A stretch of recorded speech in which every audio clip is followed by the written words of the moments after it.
kami dari kelompok 2 kelas BFKM Undip 2019 akan menjelaskan mengenai pertimbangan dalam membangun sistem surveillance di suatu kabupaten. Nah, tapi sebelum itu perlu mengetahui dulu nih, apa sih definisi dari sistem surveillance? Yuk, kita simak.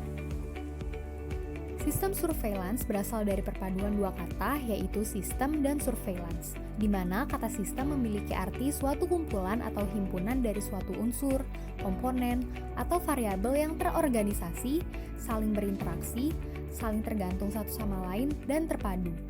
Sedangkan surveillance merupakan kegiatan yang dilakukan secara terus-menerus dan sistematis melalui proses pengumpulan data, pengolahan, analisis, dan interpretasi data, serta penyebaran informasi kepada pihak-pihak penting terkait dalam rangka menentukan suatu keputusan atau tindakan.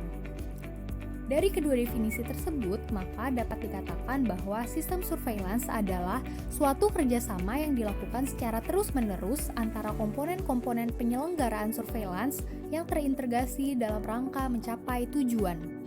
Sistem surveillance penting untuk dibangun pada setiap wilayah, tak terkecuali di wilayah kabupaten. Apabila suatu kabupaten tidak memiliki sistem surveillance, maka hal pertama yang perlu dilakukan ialah merencanakan pembangunan sistem surveillance di kabupaten tersebut. Nah, tahapan-tahapan dalam perencanaan pembangunan sistem surveillance ialah sebagai berikut. 1. Menetapkan tujuan. Tujuan menjadi hal penting sebelum merancang sistem surveillance. Tahap ini meliputi perincian kegiatan surveillance, penggunaan informasi yang nantinya akan dihasilkan, serta sasaran yang diamati. 2. Mengembangkan definisi kasus. Tahap ini dilakukan agar semua petugas kesehatan yang bertugas dalam sistem surveillance memiliki pandangan dan kriteria yang sama untuk peristiwa atau penyakit yang diamati. 3. Mengembangkan sistem pengumpulan data. Tahap ini meliputi pengambilan keputusan mengenai tipe sistem pengumpulan data seperti apa yang akan digunakan. Tipe ini meliputi sistem pencatatan vital, mengumpulkan data yang sudah ada, serta registrasi atau survei yang ada.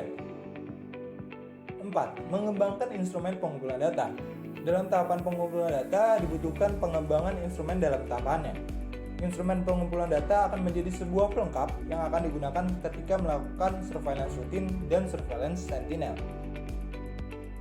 5. Menguji metode di lapangan. Setelah adanya pengembangan dalam pengumpulan data dan mendapatkan berupa suatu permasalahan, maka perlu diadakannya identifikasi validitas dari masalah-masalah yang ada, serta mengoreksi masalah-masalah dari sistem pengumpulan data sebelum pelaksanaan.